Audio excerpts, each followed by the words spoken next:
అందరికీ వందనాలు. దేవుడు మనల్ని సజీవులుగా ఉంచాడు.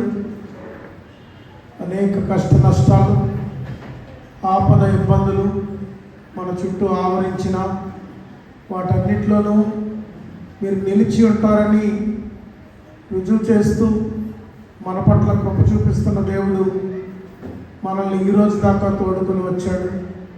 గడిచిన ఆదివారం నుండి ఈ ఆదివారం వరకు ఏ రీతిగా ఉంటామో తెలియని పరిస్థితుల్లో ఉన్న మనము మరి సజీవులుగా ఉన్నామంటే అది కేవలము దేవుని కృపే.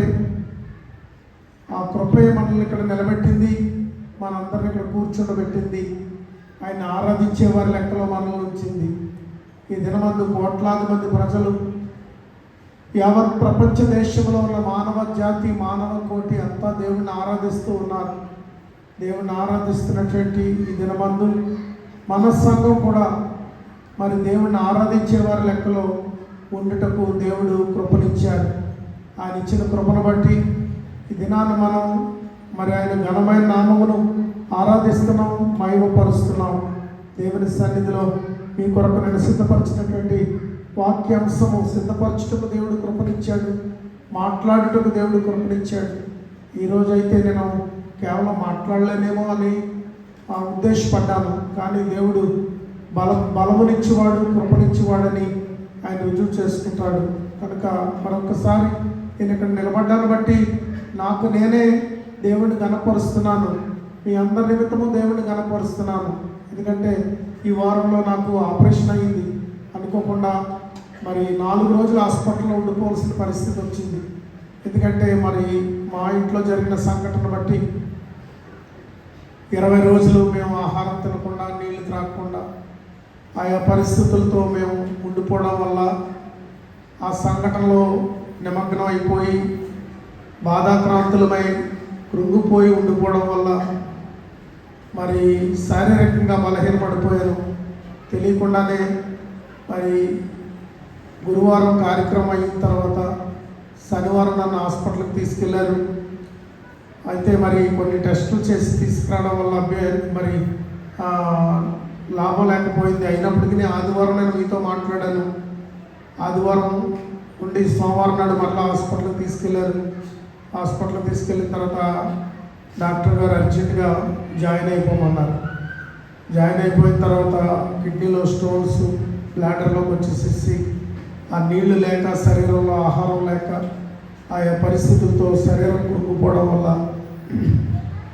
ఆపరేషన్ వల్ల ఎక్కువలసి వచ్చింది. ఆపరేషన్ చేశారు. సోమవారం నాడు ఆపరేషన్ అయింది. మంగళవారం, బుధవారం, గురువారం నేను హాస్పిటల్లో ఉన్నాను.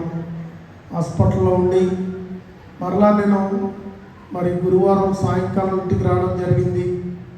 మరి దేవుడు బలపరిచాడు. నిన్న మొన్న కూడా కనీసం లేచి కూర్చోలేని పరిస్థితి ఉంది. కూర్చోవడానికి కూడా ఓపిక లేకుండా పడుకునే ఉండవలసి వచ్చింది.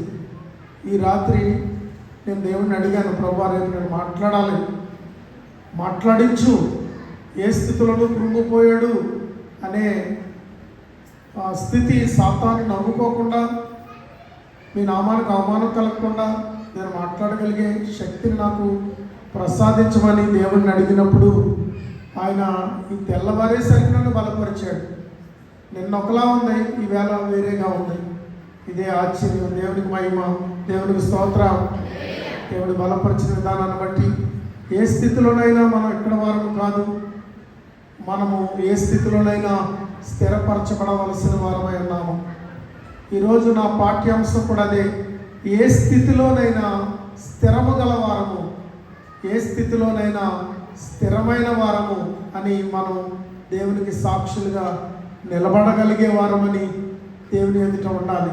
కొన్ని దెబ్బలు లేవనిస్తాయి, కొన్ని దెబ్బలు లేవలేవు, కొన్ని దెబ్బలు తట్టుకోగలుగుతాయి, కొన్ని దెబ్బలు తట్టుకోలేవు.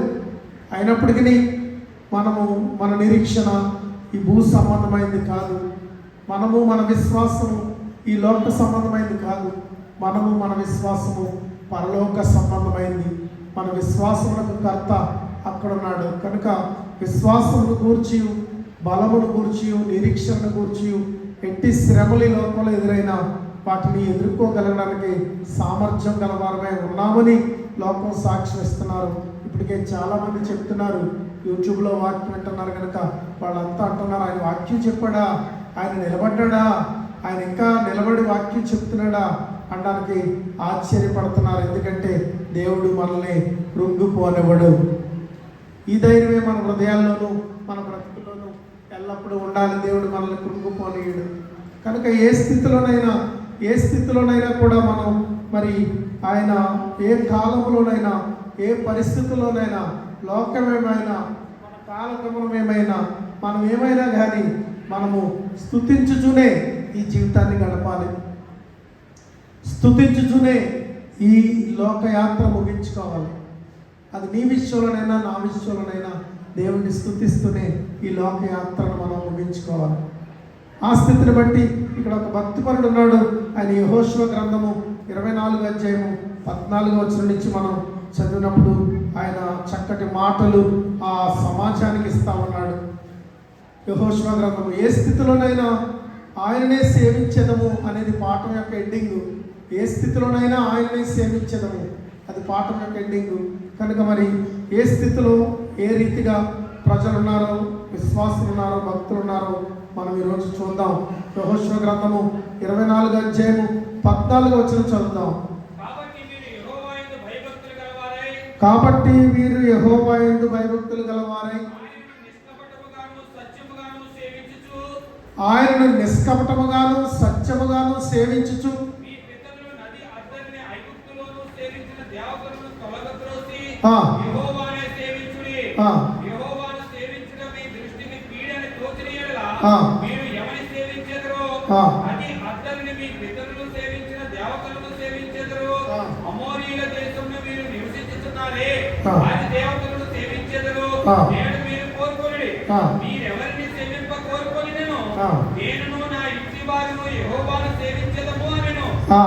యెహోషువ ఎందుకంటే వివిధ నాగరికతల నుంచి వచ్చారు. వీళ్ళు ఐగుప్తు దేశంలో జీవించారు.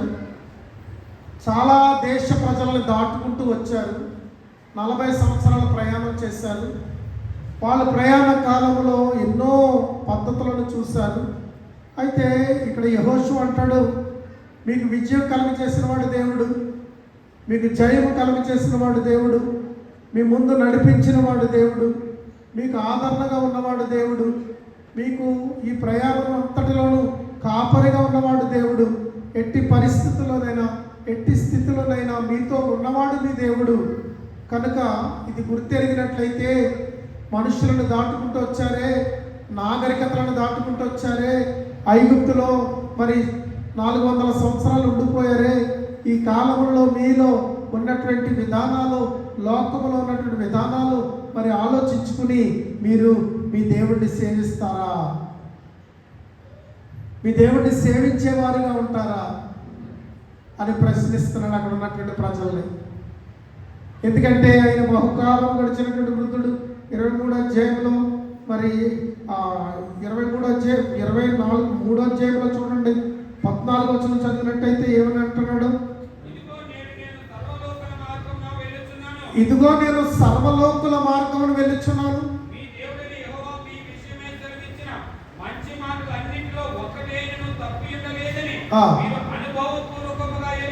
మీరు ఎరుగుదురు, మీ దేవుడైన యెహోవా సెలవిచ్చిన మాటలన్నిటిలో మీరు అనుభవపూర్వకంగా ఎరిగింది ఏంటి తెలుసా? నేను ఒక్కటి కూడా తప్పిపోలేదని మీరు ఎరుగుదురు. తన జీవిత సాక్ష్యాన్ని ఇస్తా ఉన్నాడు. మనం తప్పిపోయిన వారంగా జాన్ గారు ఆయన 2 వారాల వాక్యం చెప్పలేకపోయాడు. ఆయన మొన్న వారం కురుంగిపోయాడు. మొన్న వారం చర్చిలో వాక్యం చెప్పేవాళ్ళు లేరు, ఎవరో చెప్పారు అనే పరిస్థితులు నా జీవితంలో రాకూడదని నేను ప్రభువును ప్రార్థించాను. తట్టుకోలేని వేదన, శ్రమ వాటెళ్ళి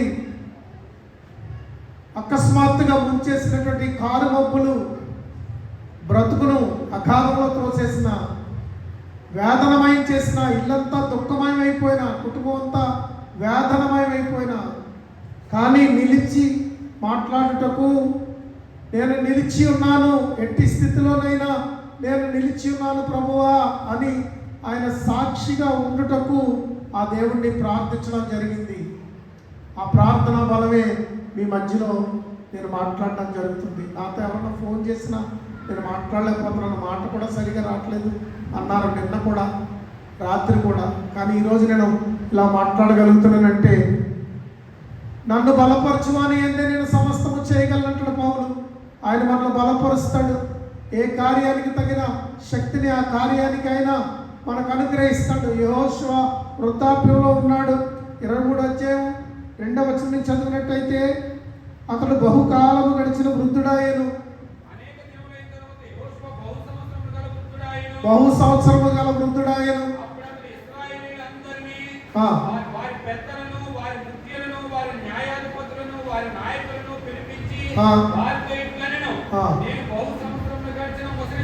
నేను బహు సంవత్సరములు గడిచిన ముసలివాడను.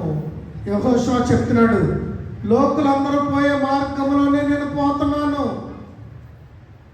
అయినప్పటికీ నేను స్థిరమైనటువంటి హృదయం కలిగి ఉన్నాను. మీరు ఈ నాగరికతలను బట్టి ఈ కాలాన్ని బట్టి ఎవరిని సేవిస్తారు? మీరు ఎవరిని సేవించినను నేను నా ఇంటి వారును యెహోవానే సేవిస్తాను. ఏ స్థితిలోనైనా ఏ పరిస్థితుల్లోనైనా నేను నా దేవుణ్ణి సేవించక మానలేను కదా. మనందరం ఈ గాయాలు భరించిన వాళ్ళే. తమ్ముడు సీమోను 4 బిడ్డల తల్లి, భార్య సడన్గా చనిపోయింది. ఎంతో దుఃఖాన్ని భరించాడు. ఆ ఇంట్లో లోటు కనబడుతుంది. అదే సంఘటన కార్యక్రమాన్ని చేసి వచ్చాం అదే రోజున. అలాగే ఇసుకపట్ల సత్యతక్క ఆవిడింట్లో కూడా గొప్ప దుఃఖం జరిగింది. కళ్ళ ముందు నడుస్తూ తిరుగుతున్న కుమారుడు అకస్మాత్తుగా చనిపోయాడు. ఆమె చాలా దుఃఖాన్ని భరించింది. దుఃఖ నివారణ చేసుకుంది, దేవుని సన్నిధిలో ఉంది. నేను నా బిడ్డను పోగొట్టుకున్నాను. మన చేతుల్లో ఉండవు. పెళ్లి చేసినంత రాని, బిడ్డల కన్నంత రాని, భర్తలు ఇచ్చినంత రాని బిడ్డలు పోగొట్టేసుకుంటావా? దూరం అయిపోతారని అనుకుంటావా? గొప్ప గాయం అది, హృదయం మర్చిపోలేనటువంటి గాయం అది. అయినప్పటికీ నీ దేవుడు యెహోషువ అంటున్నాడు, నేను బహుకాలం గడిచిన వృద్ధుడిగా ఉన్నాను. నేను అనేక విషయాలు చూశాను. మోసేతో బయలుదేరాడు ఐగుప్తు దేశం నుంచి. మోసే ఆహారంతో బయలుదేరినప్పుడు యవనస్తుడు. ఇప్పుడు అంటున్నాడు ఇశ్రాయేలుతో బహుకాలం గడిచిన వృద్ధుడను. తన అనుభవం అంతా, తన జీవితం అంతా విజయములే చూశాడు, దేవుని జయములే చూశాడు, దేవుని మహిమనే చూశాడు, దేవుని ప్రభావమును చూశాడు. ఇశ్రాయేలుతో సర్వశక్తి గల దేవుడు మరి ఇశ్రాయేలు ప్రజలతో నడిచాడు, ఇశ్రాయేలు ప్రజలకు అండగా నిలిచాడు. అందుకే ఇప్పుడు చెప్పగలుగుతున్నాడు, పెద్దలను పోగు చేసి, చిన్నలను పోగు చేసి, అనేకులను పోగు చేసి. అక్కడ ఏమంటున్నాడో చూద్దాం. ఏమని చెప్తున్నాడండి అక్కడ? పెద్దలను, వారి ముఖ్యులను, వారి న్యాయాధిపతులను, వారి నాయకులను పిలిపించి వారితో ఇట్లనేను, నేను బహు సంవత్సరములు గడిచిన ముసలివాడను. 44వ దావీదు కీర్తన అనుకుంటాను, ఒకసారి తీయండి. అక్కడ కోరాహు కుమారులు ఆనాటి కాలంలో జరిగిన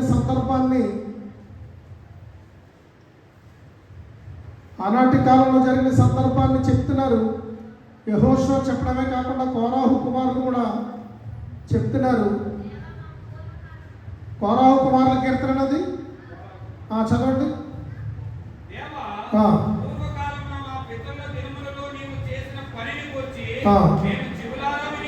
అదిగో కోరాహు కుమారులు అంటున్నారు, మేము చెవిలారా విని ఉన్నాము, మా పితరులు దాన్ని వివరించింది. ఎవరి పితరులు? యెహోషువ లాంటి వారే. పితరులు దాన్ని మాకు వివరించింది. చదవండి.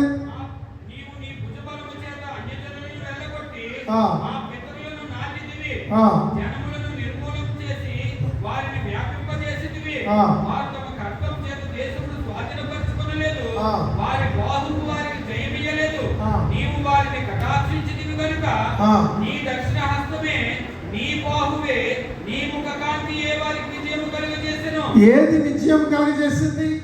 వీళ్ళు విజయాలకి కారణం ఎవరు?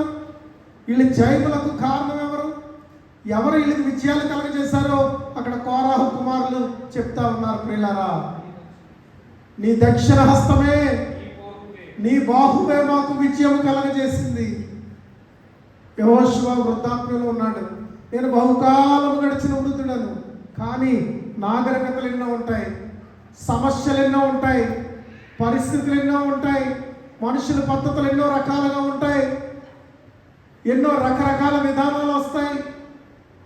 కానీ నేను ఐగుప్తు దేశంలో బయలుదేరినప్పుడు యవనస్తుడిని, ఇప్పుడైతే బహుకాలం గడిచిన వృద్ధుడను. నేను చెప్పేది ఏంటంటే, మీరు నది అవతల ఉన్నటువంటి ఆ యొక్క నాగరికతలలో ఉన్నటువంటి దేవతలు, దేవతారాధనలు ఉన్నాయి కదా, అది దాటుకుంటూ వచ్చారు, వాటిని చూసుకుంటూ వచ్చారు.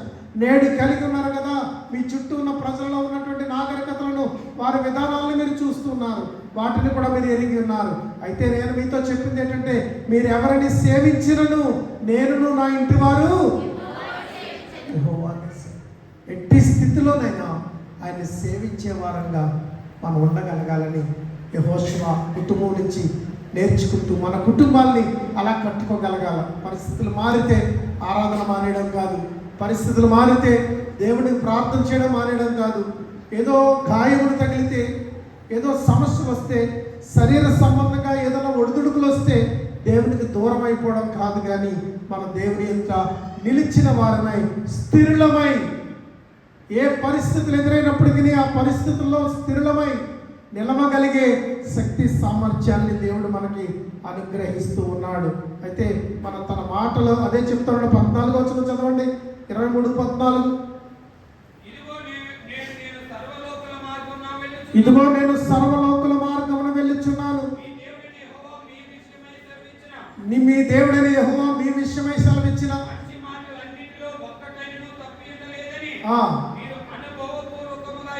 అదిగో మీరు నన్ను ఎరుగుదురు. అనుభవపూర్వకంగా సంఘమే సాక్ష్యం ఇవ్వాలి, సంఘమే సాక్ష్యం ఇవ్వాలి. అనుభవపూర్వకంగా ఎరుగుదురు. మీరు అనుభవించారు, ఆ పరిస్థితిని మీరు చూచారు. ఎందుకనంటే మీరు కన్నులారా చూచారు. ఈ 4-5 వారాల్లో, ఈ మార్చి నెల ప్రారంభం నుంచి ఈ 4 వారాల్లో మీ సేవకుడు ఇక్కడ నిలబడి ఉండడం మీరు చూశారు. ఏ కుటుంబంలో చిన్న గాయం అవుతే 3 నెలలు 4 నెలలు మందిరానికి రాలేరు, సమాజంలో తిరగలేరు, ఆహారం తినలేరు, మనుషులుగా మిగలలేరు, కృంగిపోయి మంచాన్ని బట్టి కృషించుకోవాల్సినటువంటి సంఘటనలు అపవాది మన బ్రతుకుల్లో కలిగిస్తాడు. ప్రియులారా, గమనించండి, మీరు అనుభవపూర్వకంగా ఎరుగుదురని ఇశ్రాయేలుకి సాక్ష్యం ఇస్తున్నాడు యెహోషువ. అనుభవపూర్వకమైనటువంటి జీవితము, సాక్షాత్మైన జీవితం మనకు ఉండాలి. పౌలు గారిని చూసినట్టయితే మరొక వ్యక్తిని చూద్దాం. పౌలు గారిని అపోస్తలుల కార్యాలు 27వ అధ్యాయము 33 నుంచి 37 దాకా చదువుదాం.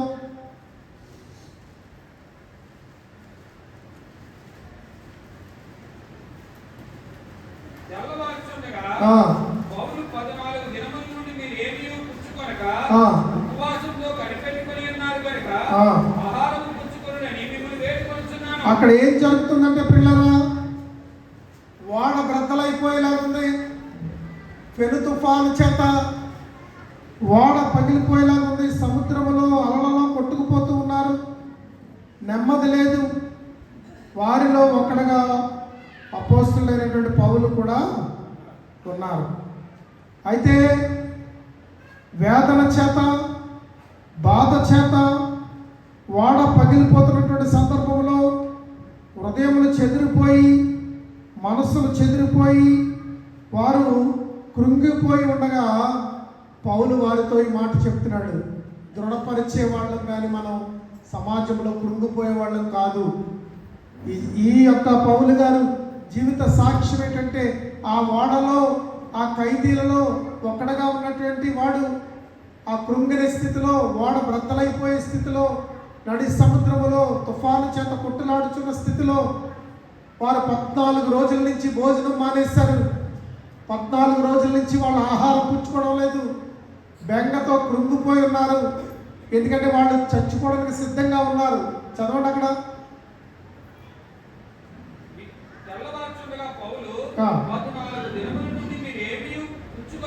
14 దినముల నుండి మీరేమీ పుచ్చుకొనక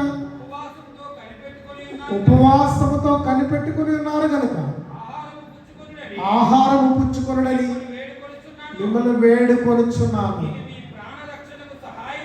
ఈ ఆహారము తినుట మీ ప్రాణ రక్షణకు సహాయమగును.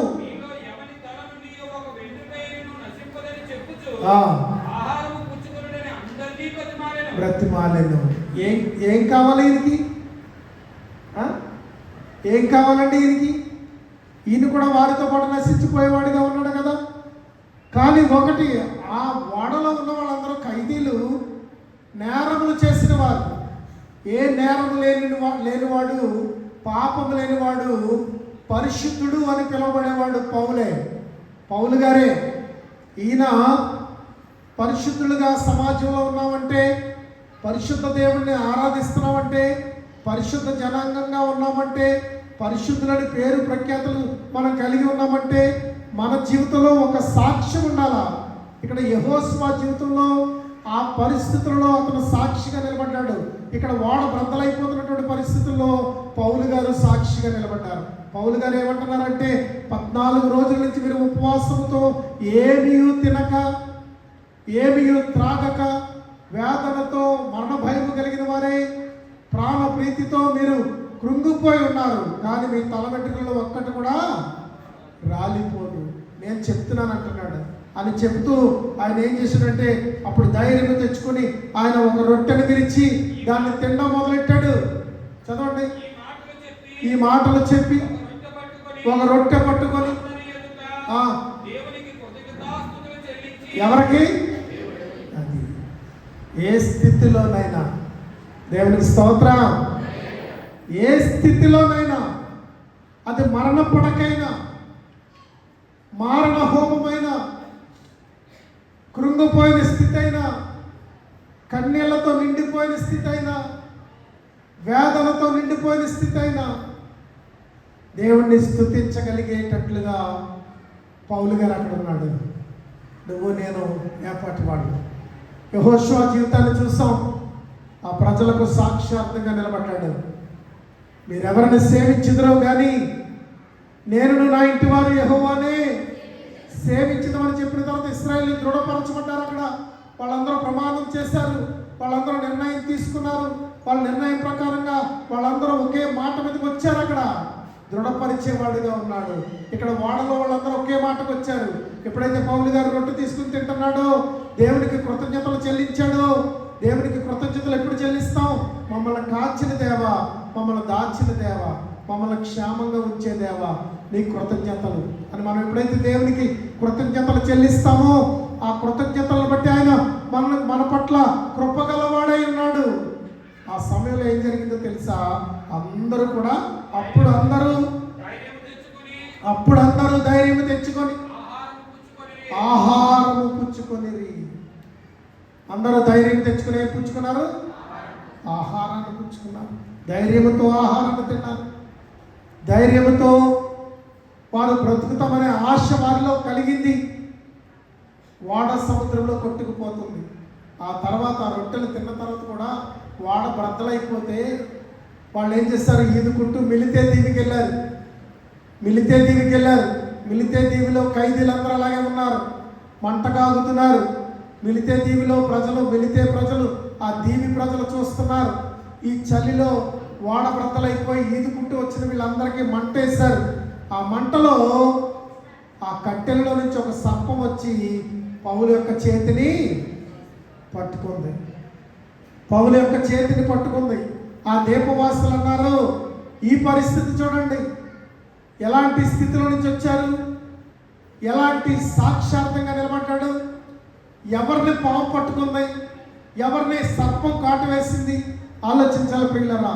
అనేకులను ఈ రోజుల్లో మనం చూస్తున్నప్పుడు వాళ్ళ తపన ఎలా ఉంటుందంటే, ఈ సేవకుడు లేకపోతే ఈ సంఘం ఉండదు, ఈ సేవకుడు లేకపోతే అనేకులను మార్చే విధానం ఉండదు, ఈ సేవకుడు లేకపోతే అనేకులు ప్రభావితం అవ్వరు, ఈ సేవకుడిని కృంగదీస్తే, ఈ సేవకుడిని పడగొట్టేస్తే అనేకులు ప్రభావితం అవుతున్నారు మాటల చేత. అనేకులు పరిపూర్ణం అవుతున్నారు మాటల చేత, అనేకులు విశ్వాసులు అవుతున్నారు మాటల చేత, అనేకులు బలపరచబడుతున్నారు మాటల చేత అని ఒక ఆలోచనకు వచ్చింది లోకము. అపవాది యుక్తి చేత ఒక ఆలోచనకు వచ్చింది ప్రియులారా. అపవాది యుక్తే ఈ దెబ్బలు, ఈ గాయములు అపవాది యుక్తే. ఒక దైవజనుడు యాక్సిడెంట్ అయి చచ్చిపోడని చెప్తున్నారు, ఎవరో చంపేశారని కొందరు చెప్తున్నారు. అది చంపేశారో యాక్సిడెంట్ అయ్యిందో మనకైతే ఇంకా తెలియలేదు, కానీ నిర్ధారణ కాలేదు. కానీ ఆయన ఎంతో ప్రభావితం చేసే దైవజనుడు, ఎంతోమంది వేలాది మందిని మార్చే దైవజనుడు, వేలాది మందికి లక్షలాది మందికి ప్రభావితమైనటువంటి వాక్యాన్ని అందించే దైవజనుడు అనే మాట మాత్రం ఆ దైవజనుడికి ఉంది. కానీ ఈరోజు ఆయన ఈ లోకంలో లేడు. అపవాది యుక్తి ఏంటంటే, అపవాది యొక్క పన్నాగం ఏంటంటే, అపవాది యొక్క ఆలోచన ఏంటంటే, ఎక్కడ కొడితే ఎక్కడ దెబ్బ తగులుతుంది తెలుసా? అపవాది యొక్క యుక్తి. నా దగ్గరికి ఈ విశ్వాస జీవితంలో సేవకుడు ఉన్నప్పుడు చాలామంది సహోదరులు కూడా వచ్చారు. వాళ్ళు నాతో ఏమన్నారంటే, అయ్యా మీ మాటలు వినకపోతూ ఉంటే, మీ వాక్యం మేము వినకపోయి ఉంటే, మీ బోధన మేము వినకపోయి ఉంటే మేము ఎప్పుడో చచ్చిపోదు. మాకు వచ్చిన శ్రమలకు మేము లేకుండా పోదు. మా మీదకి వచ్చిన ఉపద్రవాలకు మేము ఎప్పుడో ఆత్మహత్య చేసుకుని చనిపోదు. ఎప్పుడో ఈ లోకాన్ని విడిచిపెట్టేదు. ఎప్పుడో మా బిడ్డలు అనాథలు అయిపోదురు. ఎప్పుడో మా కుటుంబాలు కూలిపోను. కానీ మీరు ప్రభావితం చేస్తున్నారే, దేవుడు మీ ద్వారా మాట్లాడుతున్న మాటలను బట్టి మేము ప్రభావితమై మా బ్రతుకులను నిలబెట్టుకుంటున్నాం. ఇక్కడ కూర్చున్న యవన బిడ్డల్లో చాలామంది అనేక రకాల మరణకరమైన పరిస్థితి వారి జీవితాల్లో వచ్చిన వారి దేవుని వాక్యాన్ని బట్టి, ఈ సంఘాన్ని బట్టి ఎట్టి పరిస్థితులైనా ఎదిరించేవారుగా నిలబడతా ఉన్నారు, సాక్ష్యం ఇస్తున్నారు. నా దగ్గరికి వచ్చి ప్రత్యక్షంగా సాక్ష్యం ఇచ్చారు. ఒక సహోదరి అంటుంది, 2 రోజుల క్రితం నా దగ్గరికి వచ్చి నన్ను పట్టుకుంది, వెనక నుంచి పట్టుకుంది. ఆమె ఏడుస్తూ అంటుంది, అయ్యా నేను ఎప్పుడో చనిపోదును, నేను ఎప్పుడో లేకపోదును. మీ మాటలు నా తండ్రి మాటలు, నా ఆత్మీయ తండ్రి మాటలు నన్ను బలపరిచాయి, నన్ను బ్రతికించుంచాయి. మీరు ఇలా కృంగిపోవడం, మీరు ఇలాగా కృషించిపోవడం నాకు వేదనగా ఉంది. మేమే జయమొందిన వారమయ్యాం, మేమే బలమొందిన వారమయ్యాం, కనుక మీరు ధైర్యపడాలి అని తన వంతు మాటలతో ఆమె నన్ను ధైర్యపరుస్తుంటే నా హృదయంలో గుర్తొచ్చింది. అనేకుల్ని ధైర్యపరిచే నేను, అనేకుల్ని బలపరిచే నేను, అనేకుల్ని ఓదార్చే నేను, అనేకుల్ని సంఘము. నిన్న కూడా ఒక సహోదరుడు వచ్చి అంటున్నాడు, అయ్యా మీరు బలముగా ఉండాలి, ఈ సంఘము బలంగా ఉండాలంటే, సంఘము దృఢంగా ఉండాలంటే, సంఘములో ఎలాంటి ఒడిదుడికైనా వాళ్ళు తట్టుకున్నంత సామర్థ్యం వాళ్ళకి కలిగి ఉండాలంటే మీరు దృఢంగా ఉండాలి. మీరు దృఢంగా ఉంటేనే సంఘం అంతా దృఢంగా ఉంటుంది అని నిన్న ఒక సహోదరుడు నా దగ్గర 1 గంట సమయం కూర్చొని మాట్లాడి వెళ్ళాడు. కానీ ప్రియులారా, ఎట్టి స్థితిలోనైనా ఇక్కడ పౌలు గారిని మిలితే దీవిలో సర్పం కాటేసింది. ఖైదీలు అలాగే ఉన్నారు, మిలితే దీపవాసులు అలాగే ఉన్నారు, ఆ ఓడలో నావికులు అలాగే ఉన్నారు. కానీ పౌలు గారిని ఏది కాటు వేసింది? సర్పం కాటు వేసింది.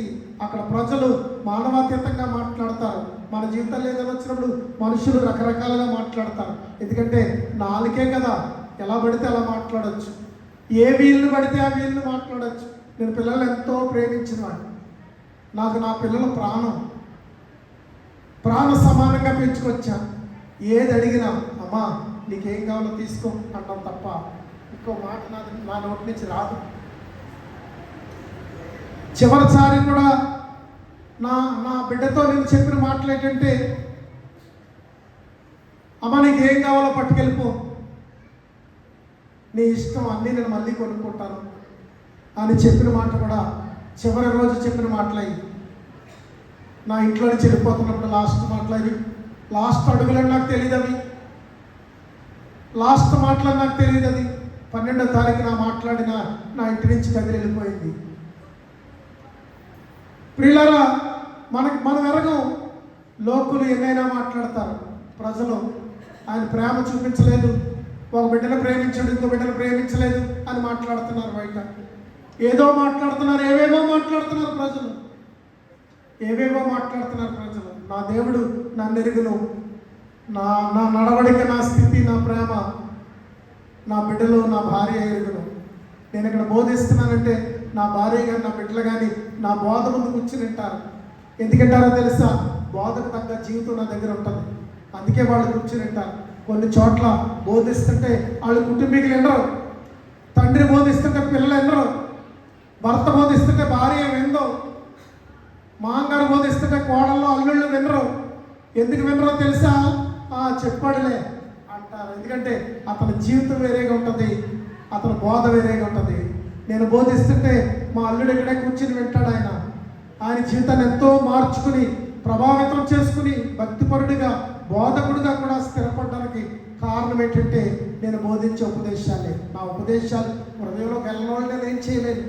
నా ఉపదేశాల్ని, నేను ఉపదేశిస్తున్న దైవోపదేశాల్ని మనసులో పెట్టుకోలేని వాళ్ళని నేనేమి చేయలేను. కనుక పరిస్థితులు ప్రభావితం చేస్తాయి. ఆ ఓడలో మెప్పు పొందాడు, ఓడలు దాటుకుని వచ్చాడు, వాళ్ళందరినీ దీవికి చేర్చాడు. ఆ దీవిలో పుల్లలేరారు, మంట వేశారు, ఆ మంటలో మంట కాగుతున్నారు. చలిగాలిలో నుంచి వచ్చారు కనుక చలి కాచుకుంటున్నారు. అక్కడ ఏం జరిగిందంటే ఆ నిప్పుల్లో నుంచి, ఆ యొక్క పుల్లల్లో నుంచి ఒక సర్పం వచ్చి పౌలు గారు చేయి పట్టుకుని కాటు వేసింది. అక్కడ ఏం జరుగుతుందో చూద్దాం. వెళితే దీవిలో 5వ వచనం నుంచి, ఆ దీపవాసులు ఆ జంతువు అతని చేతిన వేలాడుట చూచినప్పుడు ఏమంటున్నారండి? చూసారా, మనుషులు వారి నోటి మాటలు అలా మాట్లాడతారు. నిశ్చయముగా ఈ మనుషుడు నరహంతకుడే, సముద్రం నుండి తప్పించుకొనెను, న్యాయం అతనిని బ్రతికించలేదు, తమలో తాము చెప్పుకున్నది.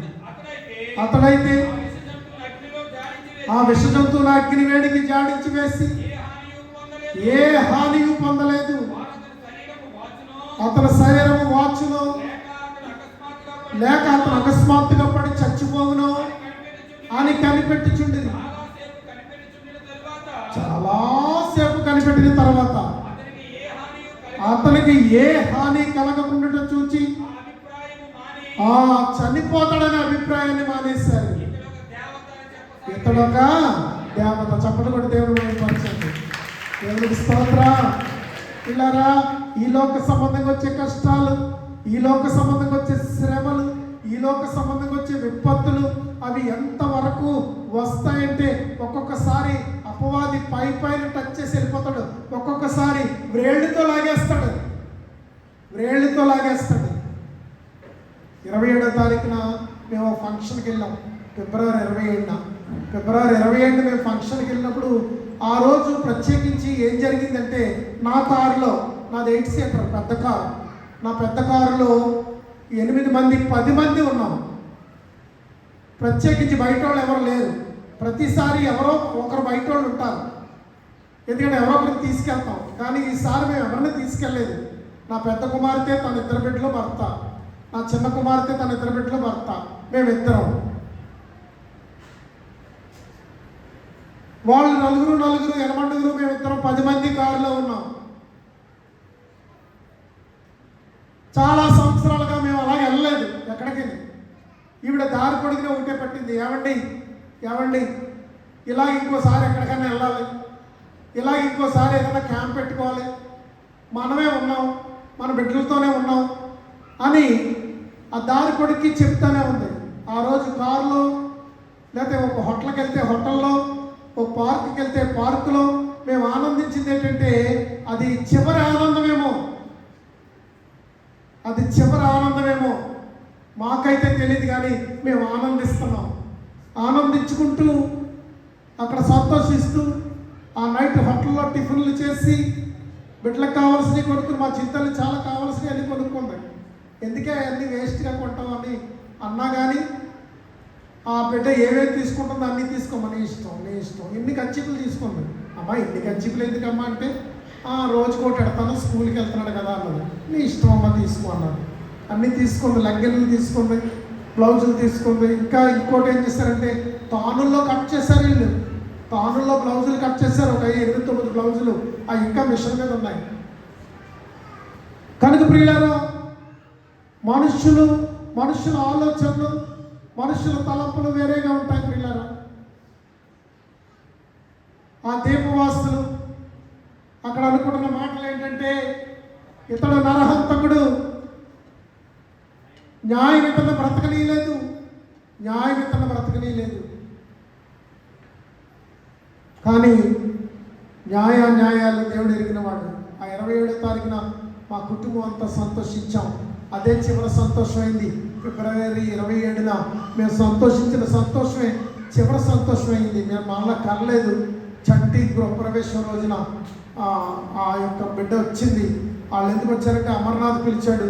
అమర్నాథ్ గారి యొక్క కార్యక్రమానికి ఇంట్లోకి వీళ్ళు 1 గంటకు అటెండ్ అయ్యారు. వాళ్ళు జాబులు వాళ్ళు సెలవులో చూసుకుని అటెండ్ అయ్యారు. గృహప్రవేశం చేసిన వచ్చి అటెండ్ అయ్యాను. అటెండ్ అయిన తర్వాత వాళ్ళు సంతోషంగానే నా ఇంట్లో నుంచి వెళ్ళిపోయారు.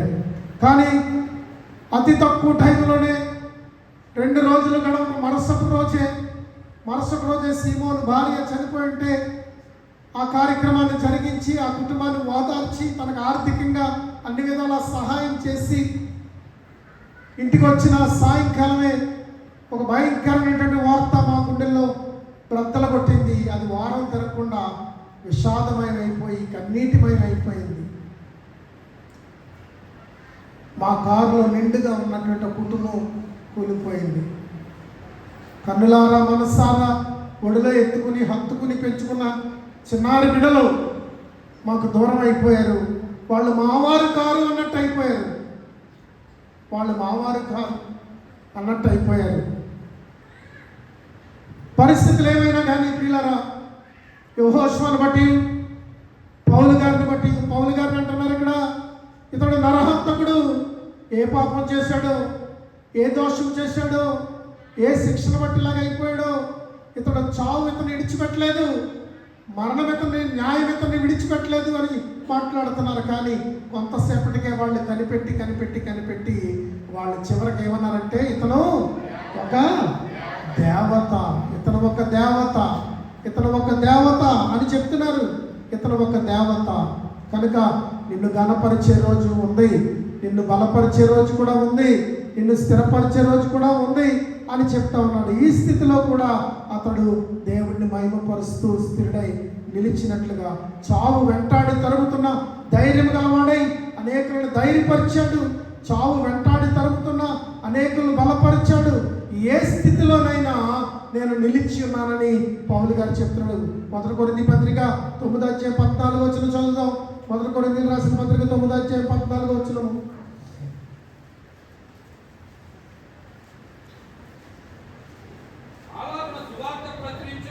ఆలాగున సువార్త ప్రచురించేవారు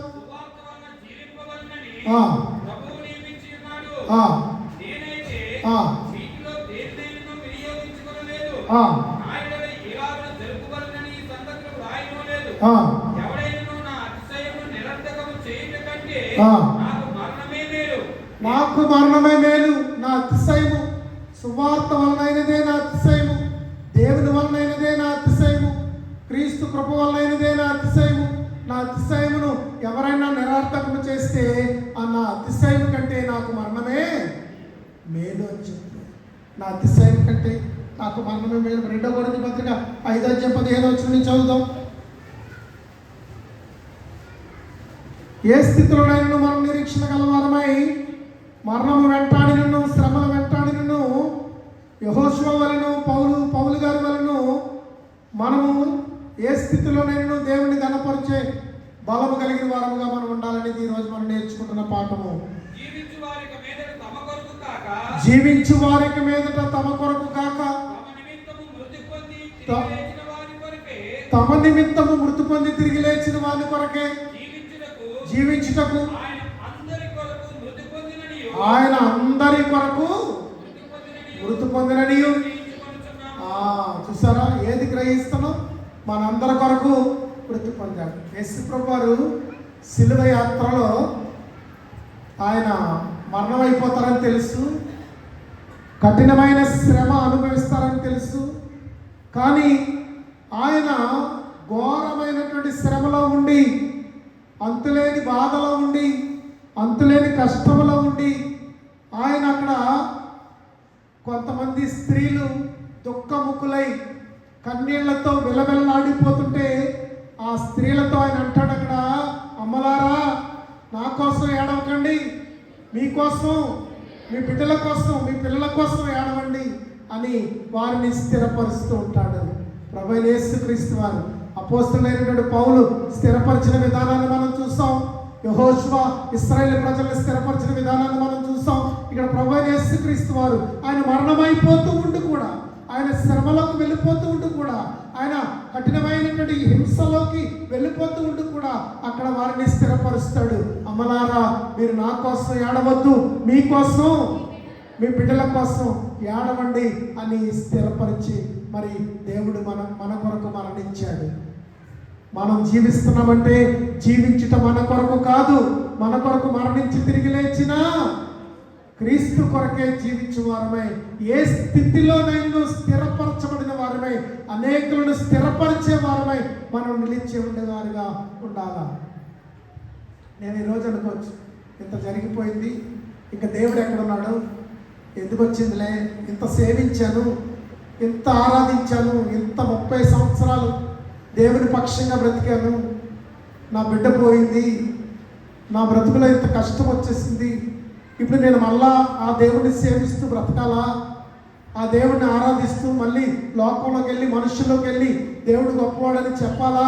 నేను ఇక చెప్పను, ఆయనతో నాకు ఇక పని లేదు, నా బ్రతికేదో బ్రతుకుతాను అని నన్ను నేను అసమర్థుడిని చేసుకుని దేవునికి దూరస్తుడిని చేసుకునే మనసు లేకపోదు. ఖచ్చితంగా ఉంటుంది. ఏదన్నా గాయమైనప్పుడు మనకు వస్తుంది ఆ మనస్సు, ఎందుకెంత అయింది, దేవుడు ఏమైపోయాడు. ఈ రోజున కూడా నా నిమిత్తము, నా కుటుంబ నిమిత్తం చాలా మంది చెప్పుకుంటున్నారు, ఆయన దేవుడు ఏమైపోయాడు. జాన్ గారు అంటే పెద్ద పేరు కదా ఇక్కడ, ఆయన చాలా మందిని ప్రభావితం చేస్తాడు కదా, చాలా మంది వాక్యములు ఆయన దగ్గర వింటారు కదా. ఈ మండలంలో చాలా మంది ఆయన పేరంటే పేరు ప్రఖ్యాతులు గాంచి మంచి బోధకుడు కదా, మంచి సాక్షి జీవితం కలిగి జీవిస్తా ఉన్నవాడే కదా. అయితే ఇలాగెందుకు అతని జీవితంలో దేవుడు చేశాడు, అతను దేవుడు ఏమయ్యాడు అని చెప్పుకునే వాళ్ళు కూడా ఈ సందర్భంలో లేకపోలేదు. ఈ సందర్భంలో అందరూ ఉన్నారు, అన్ని రకాలుగా మాట్లాడే వాళ్ళు ఉన్నారు. కానీ నీ స్థిరత్వం, నా స్థిరత్వం ఏమై ఉంది అనేదే నేను మాట్లాడబోతున్నటువంటి సత్యం.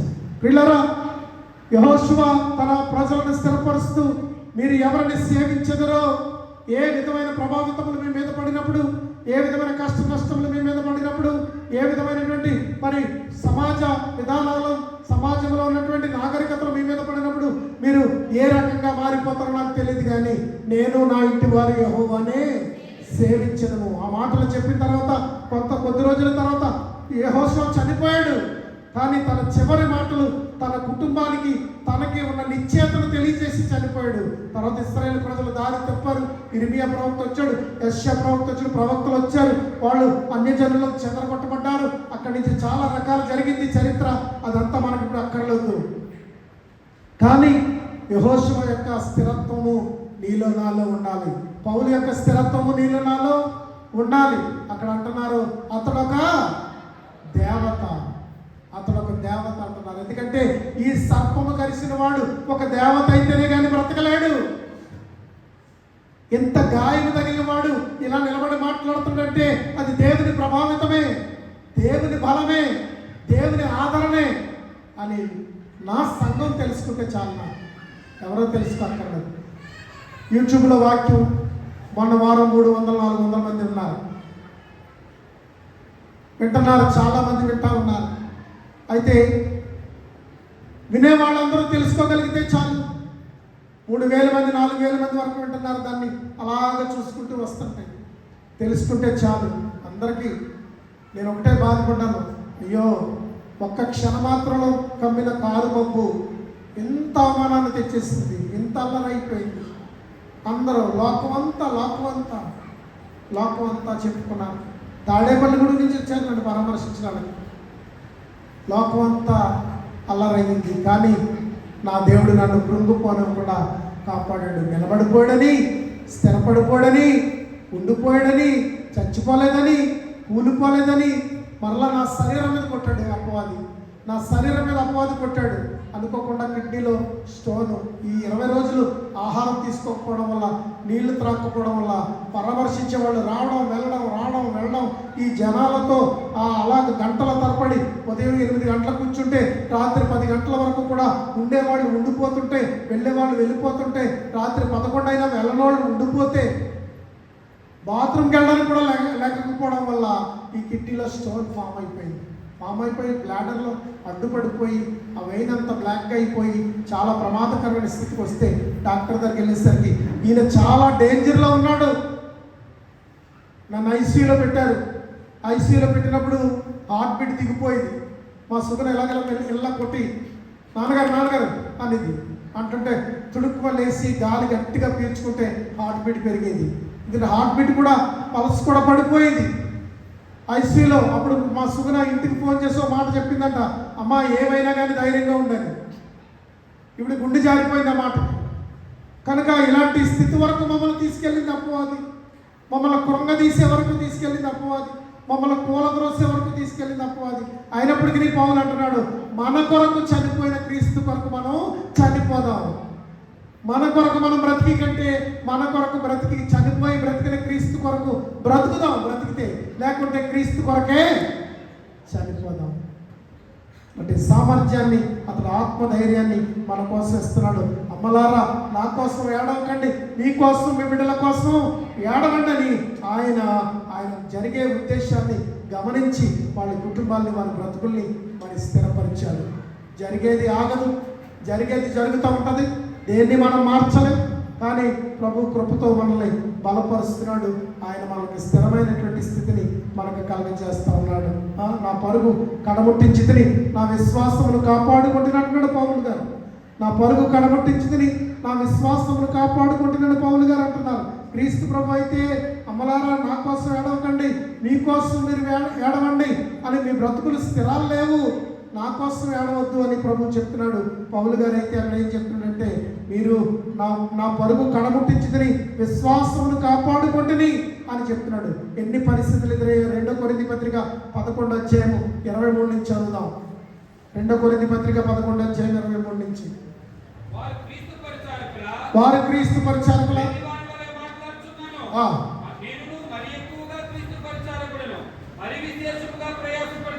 మరి అనేక పర్యాయములు చెరసాలలో ఉంటిని, అపరిమితముగా దెబ్బలు తింటిని, అనేక మార్లు ప్రాణాపాయములలో ఉంటిని, యూదుల చేత 5 మార్లు ఒకటి తక్కువ 40 దెబ్బలు తింటిని, 3 మార్లు బెత్తములతో కొట్టబడితిని, ఒకసారి రాళ్ళతో కొట్టబడితిని, 3 మార్లు వార పగలి శ్రమ పడితిని, ఒక రాత్రి పగలు సముద్రంలో గడిపితిని, అనేక పర్యాయములు ప్రయాణములలోను, నదుల వలనైన ఆపదలలోను, దొంగల వలనైన ఆపదలలోను, నా స్వజనుల వలనైన ఆపదలలోను, అన్యజనుల వలనైన ఆపదలలోను, పట్టణములో ఆపదలలోను, అరణ్యంలో ఆపదలలోను, సముద్రంలో ఆపదలలోను, కపట సహోదరుల వలన ఆపదలలోను ఉంటిని.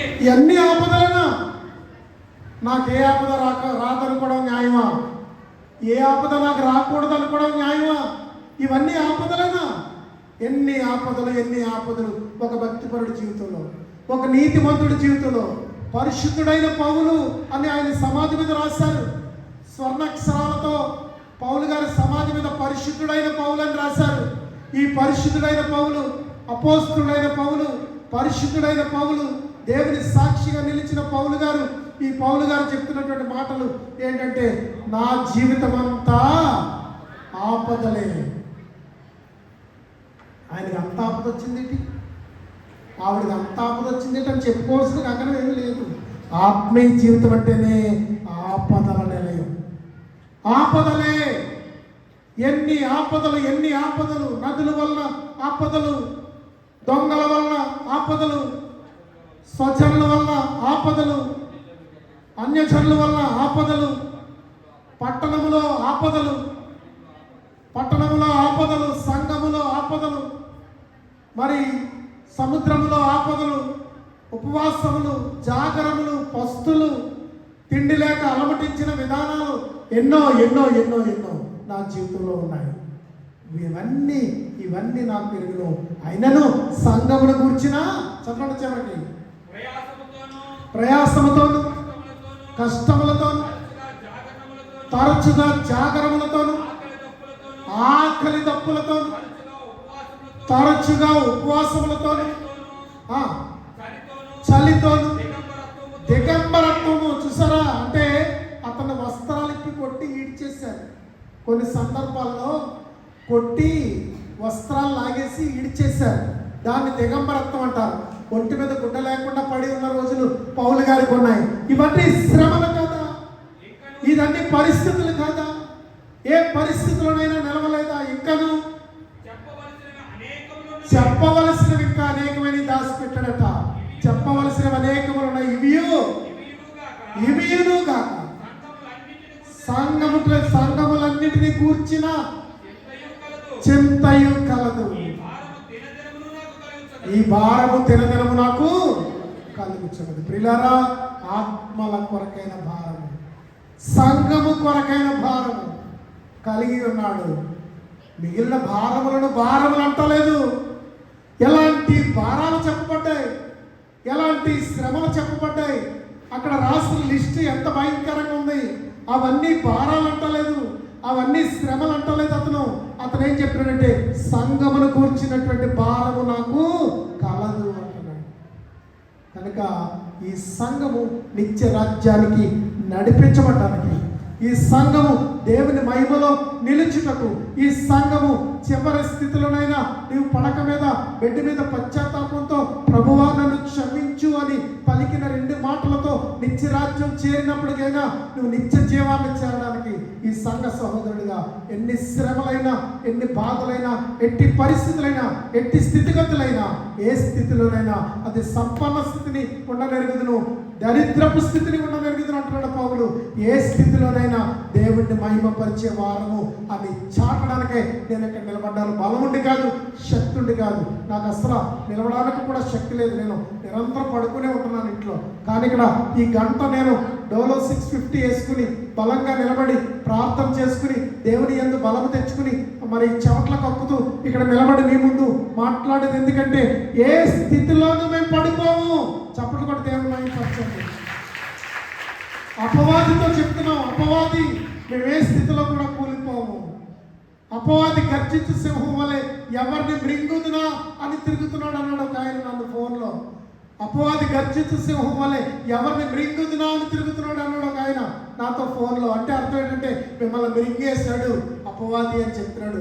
మింగేశాడు నిజమే, కానీ వాడేమీ చేయలేడు, వాడి వల్ల కాదు. ఏ స్థితిలో ఉన్నను, అది ఏ స్థితి అయినను, అది సంపన్న స్థితి అయినను, కన్నీటిమయమైనను, శ్రమలమయమైనను, వేదనమయమైనను, కడకు ఏమైనను మన దేవుణ్ణి మహిమపరచు. నేనును నా ఇంటి వారును నీతి సూర్యుని కొలుతుము. నేనును నా ఇంటి వారును నీతి సూర్యుని కొలుతుము. ఆయన మనకు ఆరాధ్య దైవముగా ఉన్నాడు. ఆయన మనకు స్తుతిపాత్రుడిగా ఉన్నాడు. ఆయనే మన పరిస్థితులకు మార్గమై ఉన్నాడు. ఏది ఏమైనప్పటికీ యెహోషువ వలెను, అపోస్తలుడైన పౌలు వలెను మన జీవిత స్థితిలో ఈరోజు అక్కడ కన్నీరు కారుస్తూ సిలువ వెంబడి నీకు ఈ శ్రమ అని వెళ్తున్న స్త్రీలతో ప్రభువైన యేసుక్రీస్తు వారు చెప్పిన ఆ మాట వలెను మనం సంఘము కొరకైన చింతన, క్రీస్తు చిత్తము కొరకైన చింతన మనం కలిగి ఉండే వారంగా ఉన్నాము. ఈ రోజుకి నేను మీతో ఆ మాట చెప్తున్నాను. ఏమని మీకు చెప్పబోతున్నానంటే ఎట్టి స్థితిలోనైనాను నా జీవితంలో, నా యవ్వన ప్రాయంలో, నా 23 సంవత్సరాల వయసులో ప్రారంభించినటువంటి ఈ పరిచర్య కడముట్టిస్తూ కడ ఊపిరి దాకా దీన్ని కొనసాగించగలిగినట్లు దేవుడు నాకు కృప ఇచ్చినట్లు, అపవాదిని ఎదిరించే శక్తినిచ్చినట్లు, శోధనలు ఎదిరించే శక్తినిచ్చినట్లు, నిలిచి బలముగా వాడబడే కృపనిచ్చినట్లు ఈరోజు కూడా నేను మీ ముందు సాక్షిగా నిలబడుతూ దేవుని పేరట దేవుని మహిమపరుస్తూ ఈ వాక్యాన్ని ముగిస్తున్నాను. దేవుడు తన పరిశుద్ధ వాక్యాన్ని దీవించునుగాక. ఆమేన్. ఆమేన్. బర్నబాస్ గారు వచ్చి ప్రార్థన చేస్తారు.